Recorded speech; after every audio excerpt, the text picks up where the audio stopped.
Happy Thursday afternoon. Most of you guys are probably enjoying your lunch while you're listening to this. Hope you can sit back, enjoy, hear my thoughts on Nick Sirianni. I talked about it a little bit during the week 6 recap game versus the Browns. But now we're going to talk about Sirianni a little more in depth. Let's do it.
It's not often that I come on here and do these like middle of the week live streams where I just talk about a certain player or coach, but in this case, it's worth it with what's been going on. Obviously, as Eagles, I'm an Eagles fan, and as the Eagles fan, we've been talking a lot about the head coach and his long-term future with this team. You know, we as a fan base are not happy with the way things have been rolling with Nick Sirianni as the head coach for the Philadelphia Eagles. But with that being said, though, hey, we got to talk about it. And we've seen signs, especially over the past 2 seasons, that Sirianni is not the guy. Is not going to have. It's not the best guy for the long term. We've seen a lot of struggles that are consistent throughout Sirianni's time. The main one is play calling. That's been a struggle consistently throughout Nick Sirianni's time with the Philadelphia Eagles, going back to his first season in 2021. Now, at the time, like early in the season, I kind of ripped into him for not focusing enough on the run back at the time when we still had, a lot of our main pieces on the offensive line. We still had Brandon Brooks, I believe. Right. We did have Kelsey, Lane Johnson. We had Landon Dickerson was a rookie. We had, so we had all those pieces there. And, we were focusing heavily on the pass. We didn't have our weapons at the time were rookie Devontae Smith, Jalen Reagor. Then eventually Dallas Goedert because we got rid of Zach Ertz pretty early in the season. But that was our main guys we had at wide receiver early in that season. And, we were kind of focusing more heavy on the pass. We weren't really running a lot with Miles Sanders that year.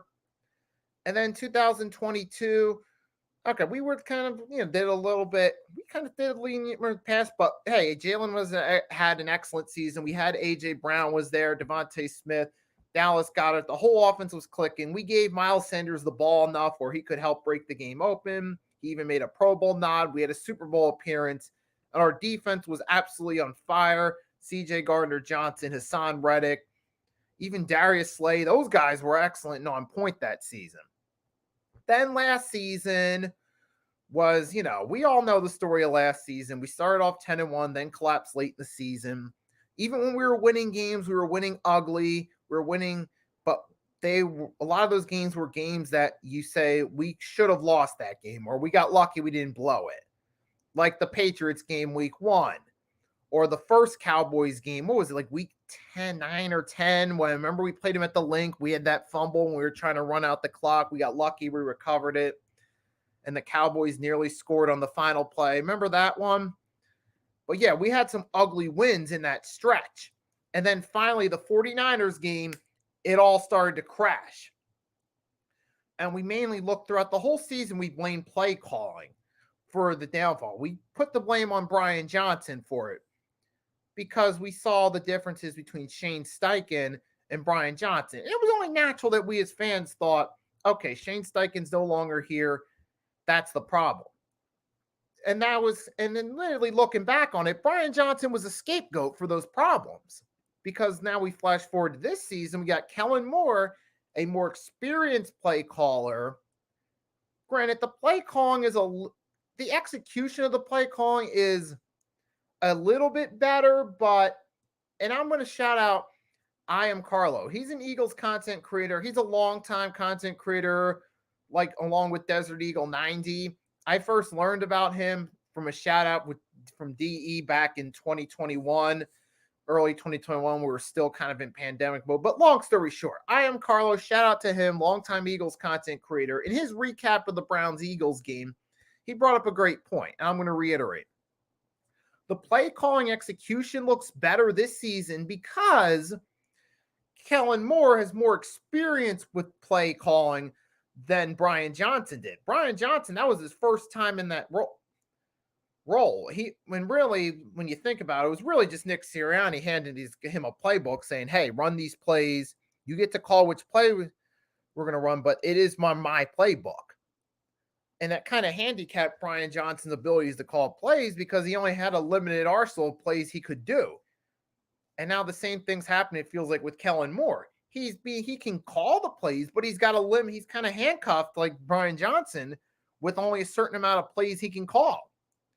Now, Kellen Moore does a little bit better with the execution because he has more experience under his belt. He can read the situations better just from more experience.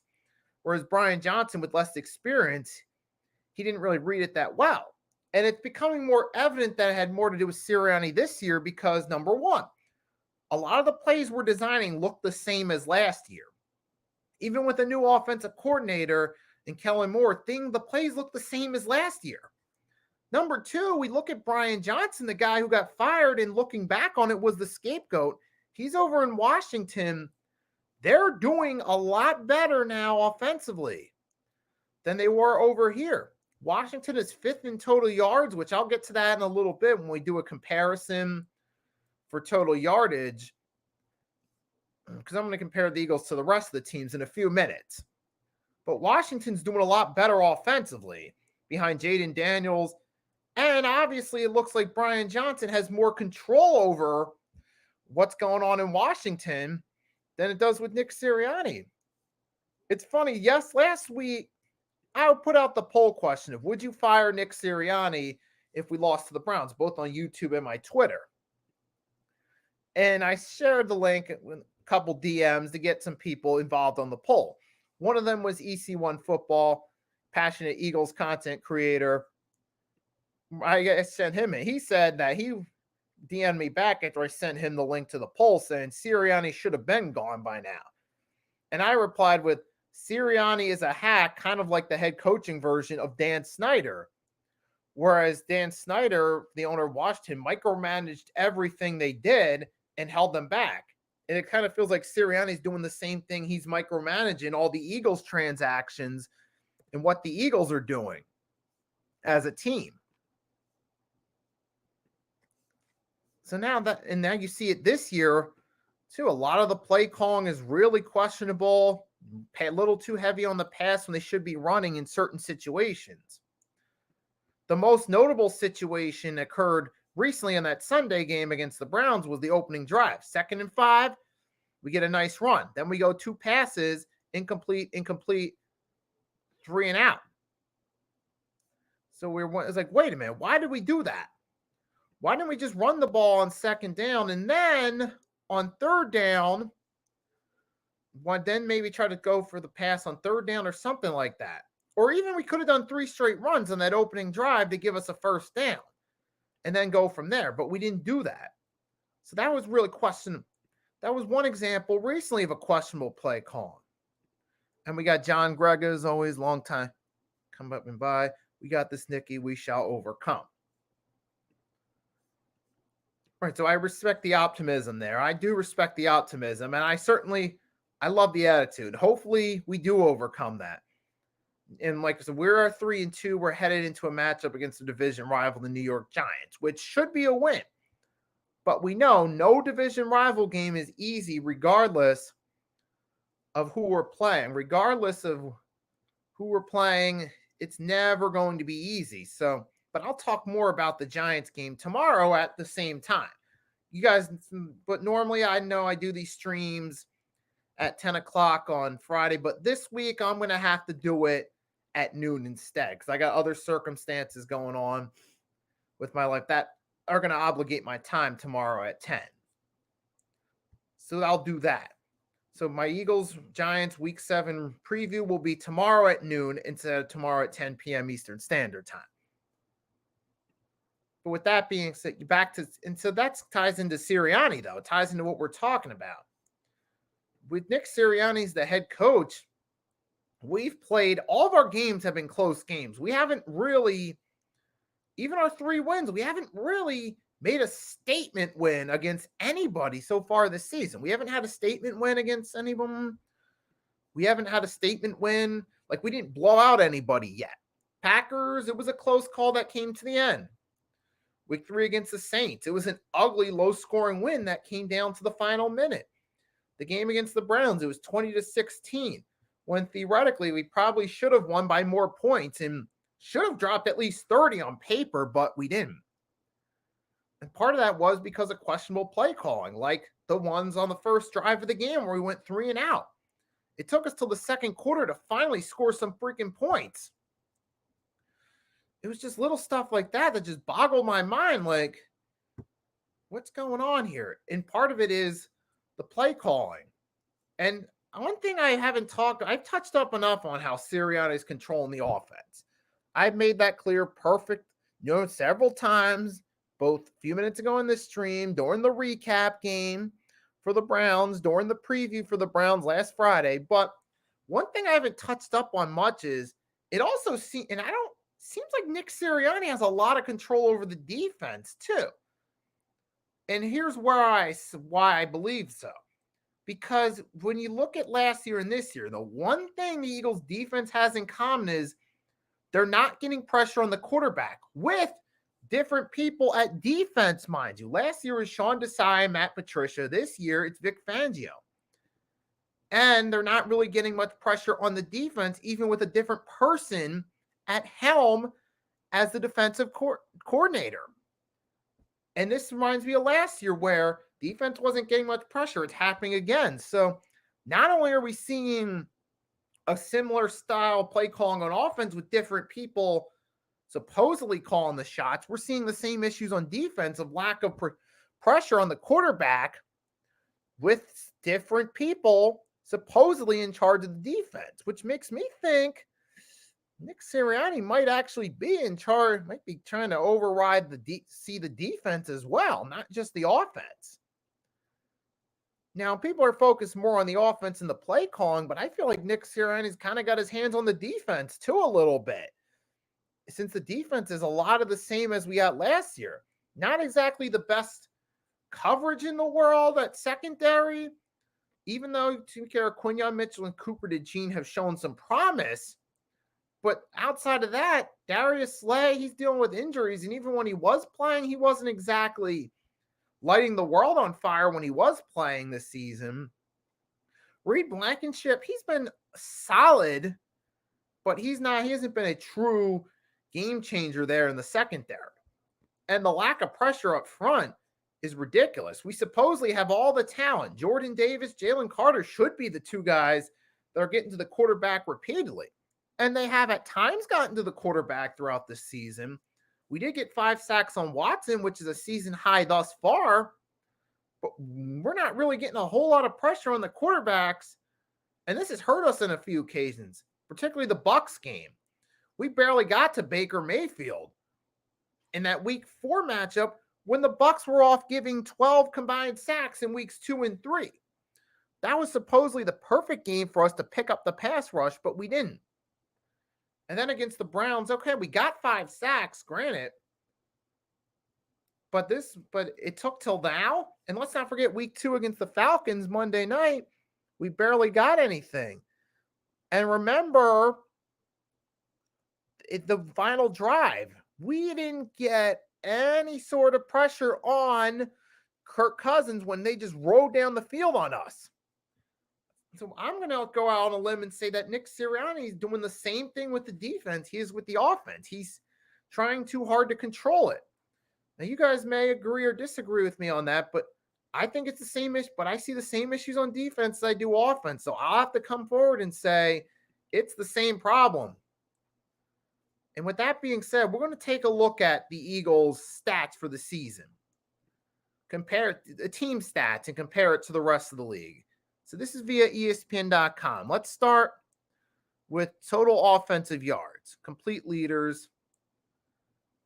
Let's take a look at it. Team offensive yards. You got Baltimore Ravens leading the pack, 49ers, Lions, Packers, Commanders with Brian Johnson fifth in total yards.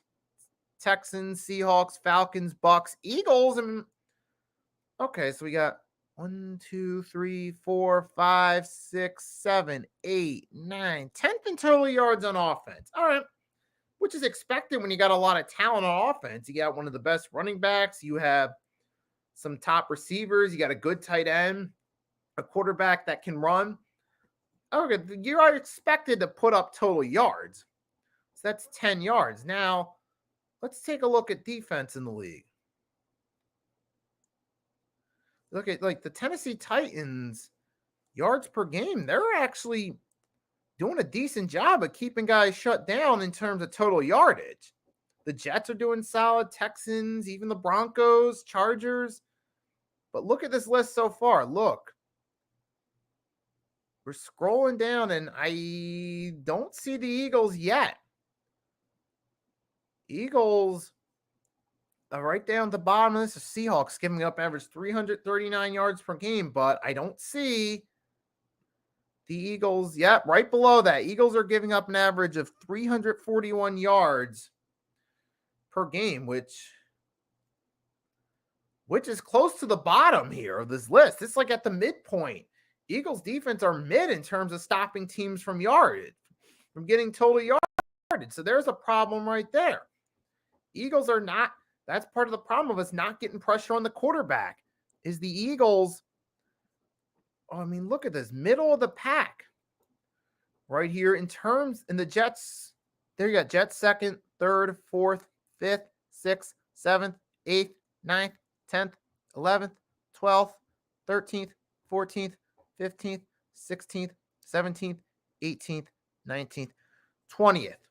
We're 20th in total yards allowed. That's toward the bottom of the league. Obviously, we're doing something wrong there. So that's one problem. Now, let's take a look. Now, next, I'm going to look for something. Let's take a look. Let's take a look at sacks. I'm going to refresh the screen for you guys in a second. Let's take a look at how many sacks our defense is getting. Now, I know this seems like a lot right here, but this is going to tie into my point about the defense struggling. The Giants actually have the most sacks with 26. That's something what to think about when talking about Let's take a look. Eagles, 11 sacks. That's 32nd, 31st, 30th, 29, 28, 27, 26, 25th. We're 25th in the league, only recording 11 sacks. That's the problem with us not getting pressure on the quarterbacks. We had the same problem last year, and it's happening again this year.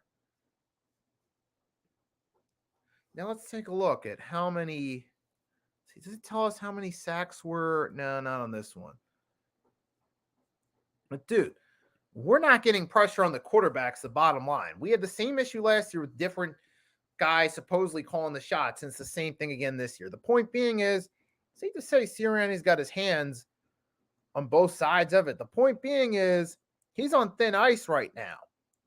And the fact that the Eagles are 3-2, having dropped games to the Falcons and the Bucks and the Giants, even though it should be a win, there's still no guarantee.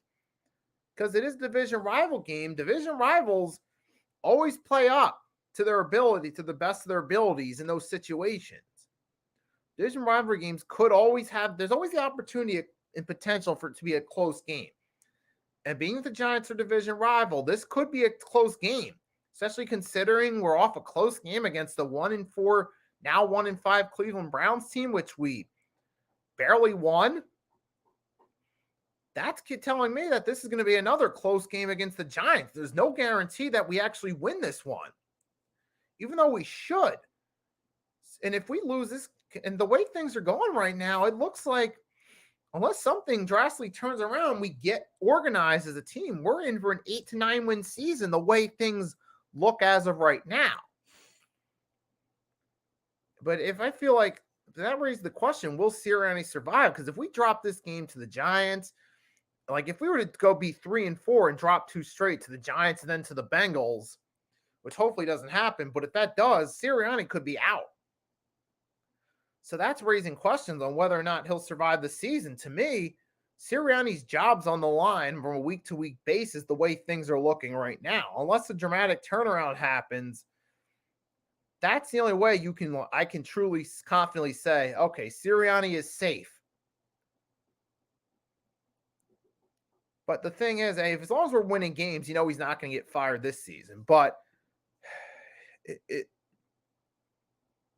it's like, yeah, it's a tough slope right now.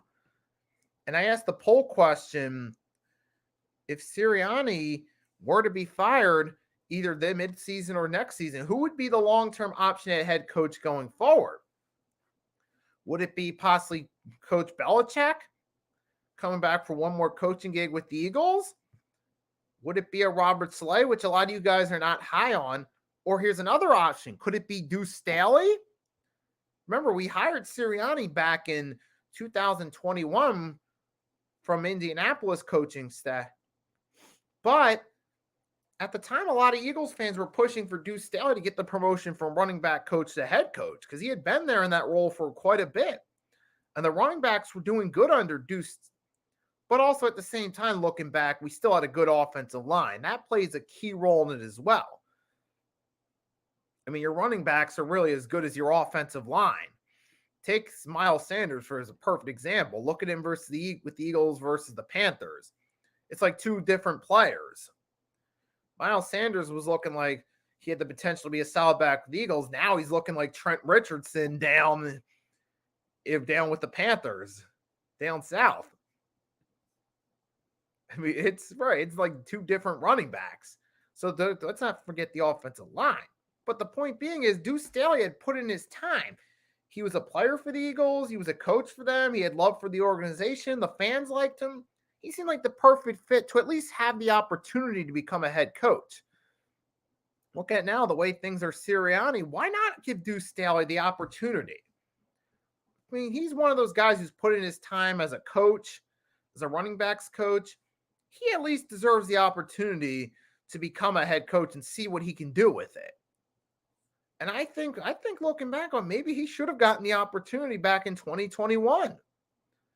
Would it have worked? Now, obviously, did we'd be in an entirely different situation now, for better or worse? I don't know. But Deuce Staley I feel he's at least worthy of the opportunity. Maybe if, say, Sirianni does get fired, I'm leaning toward at least giving him an opportunity.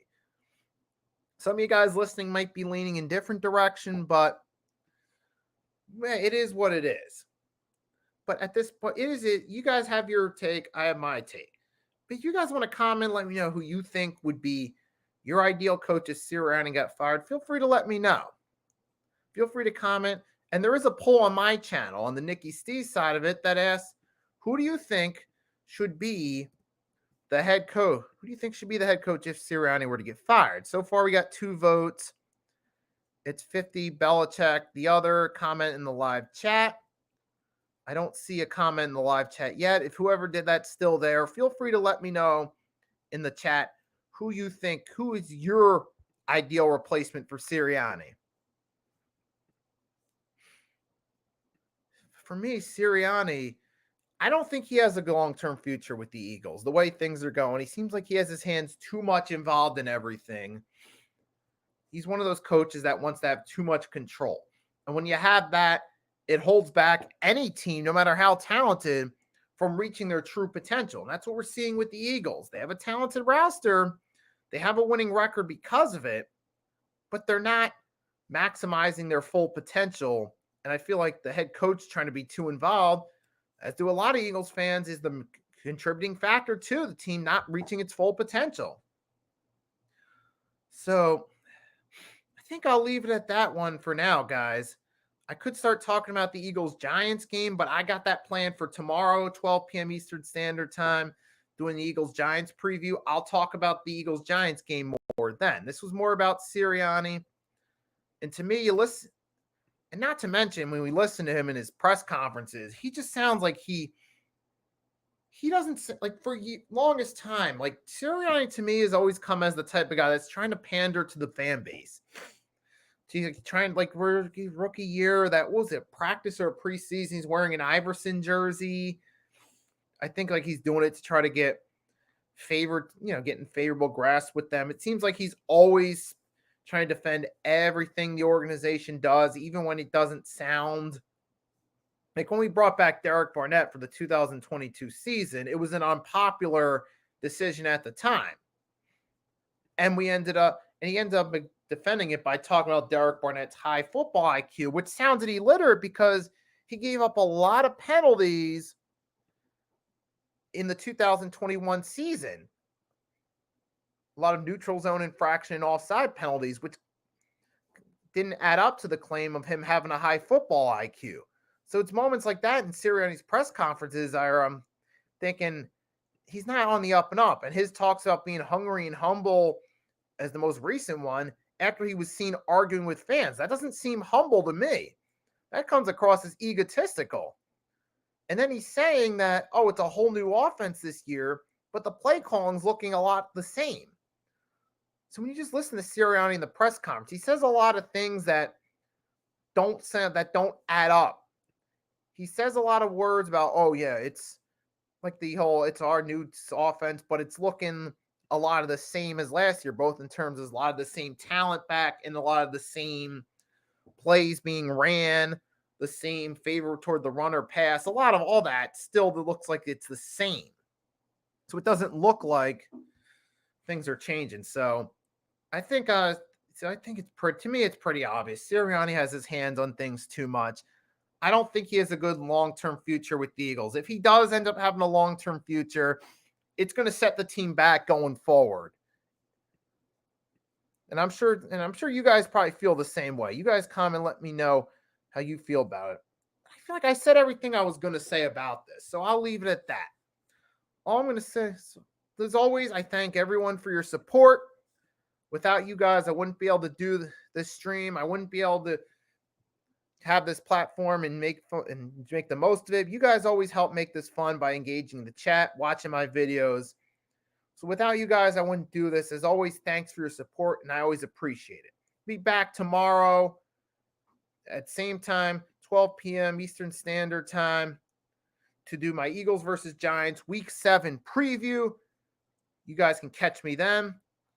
And then next week, I'm actually going to do the recap. I haven't scheduled it yet, but I'm going to do the recap Monday, 1 p.m. Eastern Standard Time.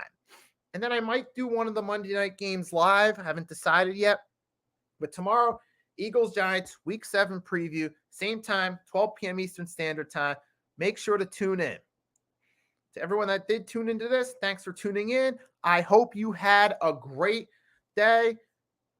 If you haven't done, hope you had having a great day. I hope you enjoyed this stream. Hope you enjoy the rest of your day or night if you're catching this on the replay. As always, make sure to like and subscribe to both my channel and the Hardcore Sports Network. I'll put the links in the chat, even though it looks like anyone that's going to see it would be seeing it, catching it on the replay. But there it is. Here's mine. And then the Hardcore Sports Networks. You can copy and paste it from the chat into your browser to subscribe to their channels if you haven't. That's all I got for you for now. So again, thanks as always for your support. Enjoy the rest of your day or night. Until next time, your boy Nicky Stees signing off. Fly Eagles fly, win or lose, and I'm out.